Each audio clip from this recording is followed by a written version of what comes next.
Hey everyone, welcome back to another Minecraft tutorial video. Now in today's video, we're going to be building the farm that is directly behind me. And yes, I know that there are a ton of kelp farms here on YouTube and you guys can search them all over the place.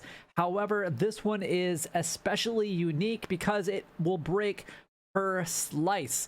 And if you guys don't believe me, we're going to go ahead and show that to you guys in just 1 second.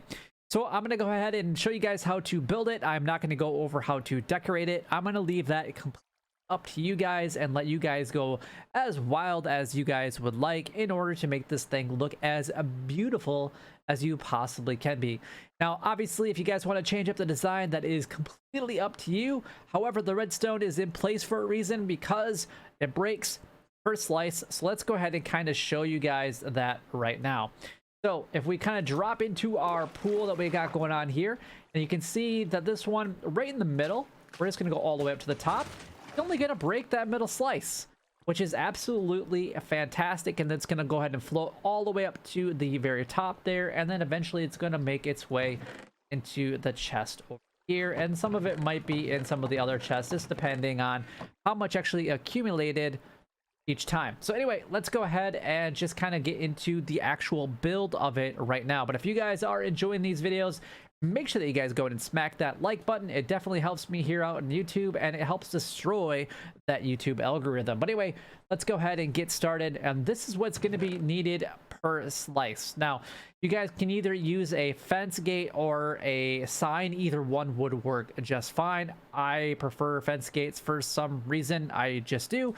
But a fence gate or a sign will work actually just fine. You will need one sticky piston, one regular piston, a note block, 4 observers. Any light source will be fine. So a glowstone or shroom light, whatever. A jack-o'-lantern, whatever. Some building blocks, and you will need at least 11 blocks of glass for the very front of it. You'll also need some kelp. You'll need some water, preferably not just one water bucket, but an infinite water supply. And then you will need at least maybe a couple packed ice, depending on how big of a farm you build, because this is infinitely expandable to load however much you really want to load. And then you might need some labs, just depending, some building blocks, some hoppers, some chests, and then a sign or two, depending on how many slices you decide to go with this. And this is going to be per basically every 8 that you decide to build. Anyway, let's go ahead and just break this and let's just get started. So at the very bottom of this, we're going to start with the base. We're going to go with the water at the very end of it. Let's see, what else do I need? Go ahead and put this there. Put the block there. We don't need the kelp right off the bat. All right, perfect. So we're going to start with the base. This is going to be the very bottom, and we're only going to do 9 wide for the time being. So we got 1, 2, 3, 4, 5, 6, 7, 8, and then there's 9. Then we're going to expand that to the front just like so. Now we're going to build up 1. Then we're going to go ahead and put our regular pistons right here on the front, just like that. Now what you're going to do is you're going to go up 4, so 2, 3, and then 4, and we're just going to go ahead and fill this all in. And I'm going to go ahead and use my tweakaroo. I absolutely love this mod. It helps out so much. It is incredibly fast when you need it to be, and you don't have to worry about any mistakes or anything like that. Now at this level, what we're going to do is we're going to go ahead and turn that off, and then we're going to go ahead and place in our observers. Make sure that they are facing the way that they are facing right here. Again, I am using tweakaroo to get them so I don't have to go to the back side, but this is the way that you want them to be faced. We're going to go ahead and come off the back here, and we're just going to go ahead and do another row of them, and then another row facing downwards.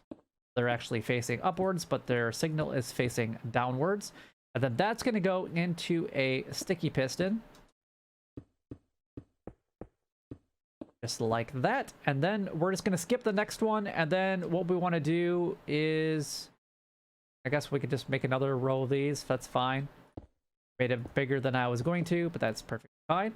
And then we're going to put the note blocks right behind of these pistons. Eventually we're going to put our other observers right here, but we're just going to skip that for the time being. So that way we can actually fill in our infinite water sources when that time comes. And then what we're going to do is we're just going to build all the way up to the very top here. On this section, we're actually going to go ahead and put our sea lanterns just right above the observers. Then we're going to go ahead and do 2 more rows above it.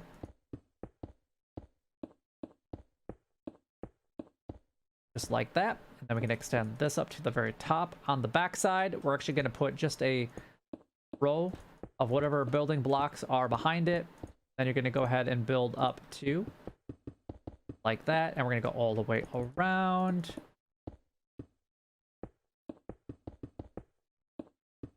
You want to build it up. Actually, this side doesn't need to be 1 more, but we're going to go this side just like that.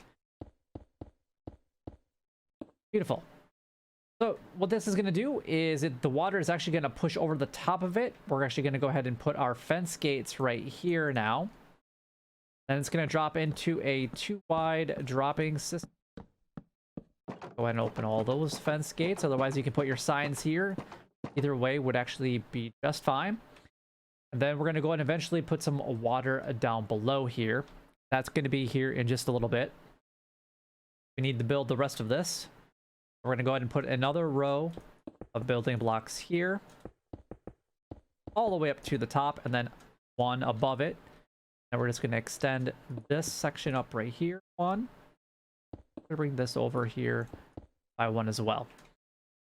Need to put another row of building blocks down here. You don't necessarily have to put in blocks. You could put glass here, but this is where your 11 blocks of glass come in. I believe I'm actually going to need 12 because I went 1 higher than I normally do. We got 1, 2, 3, 4, 5, 6, 7, 8, 9, 10, and 11. Nope, I was correct.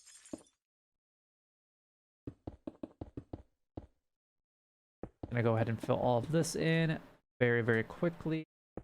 Probably would be easier if I turned on Tweakaroo, but skip that for the time being. If you guys aren't using it, I highly recommend that you guys get Tweakaroo. It is absolutely outstanding if you guys are terraforming a large area or doing stuff with redstone at all. Being able to just pick an area. Fortunately, I am using shaders, so you can't see it, so you have to know kind of where on the block you are placing in order to make it face the direction that you want it to. So just keep that in mind. That's why you're not seeing it. But if I were to turn off the shaders that I'm currently using, it would be easily seen. Now, at the very front of this, what we're going to do is we're going to go ahead and just put in our water bucket. I'm going to grab our sign, our ice, our slab. I guess our hoppers might as well just kind of grab a little bit of everything. I'm just going to go ahead and fill the bottom down here with just water right off the bat. Then we're just going to go ahead and put in our kelp. Then what you're going to do is come up to the very top, and you're just going to go ahead and put some water. This is actually going to start firing. This is why we're not putting in the observers yet, because I don't know if you guys could actually hear that or not, but the pistons were actually firing. And we want to make sure that this is as full with water sources that we can. I'm just gonna go ahead and use a bucket for this. Otherwise, what I would use is, if I was building in this in an actual world, then just go ahead and get the kelp up here right away. All right, there we go. And then as the kelp actually grows, it will kind of do its thing. Just gonna go ahead and put one up there. I want to see if it actually can't see if it breaks because we have to put the observers in the back here. Those are facing downwards, or their signal is facing downwards. And as the next time that one grows, that one will actually get triggered anyway, so it's not that big of a deal. Let's go ahead and build our collection chamber. I'm just actually going to do like 5 double chests, I guess, will work right here. And then behind that, we're going to do hoppers into those. Then what I like to do is just build up the hopper line all the way up to the very top, just like that. Then kind of build this around. Again, we're not making it decorative by any means. Now what we're going to do is we're just going to drop down here. We're going to put in our water bucket. There's some kelp flying over. And then right where the water ends, you're actually going to go ahead and break this. And then this is where you're going to go ahead and put that ice. Then what you want to do is you want to go ahead and place a slab just like that. Then this is where we're going to go ahead and put our sign right there. Then put another water bucket right there. That way you can make this infinitely as long as you would like, and it's not going to have any problem whatsoever. So you can make this 20, 30, 40. You can repeat it on both sides if you would like. Well, however you really want to build it is fine. Do that. So now what's going to happen if we got, I think everything has got a couple rows, but as you can see, only that one row broke. It's slowly floating up. And this is where you can actually see if everything is actually floating to the top when things break, because it should be. Then you can just go ahead and get to your chest right here, and everything that you collected so far will be right here. Easy peasy, lemon squeezy. So hopefully that does help you guys out. And if it does, and you guys decide to build this in your own world, please let me know down in the comments. It's really actually fairly unique. I don't really see a lot of other videos showcasing how it can break per slice. If you guys don't want to break it per slice, then you guys don't have to, but because it does take a little bit more redstone to make that completely possible. But hopefully you guys did enjoy. If you guys did, you know what to do. Like, comment, and subscribe down below. It would help me out a lot and is greatly appreciated. But until next time, YouTube, you guys keep doing what you're doing because you're already doing it, and you guys stay gaming.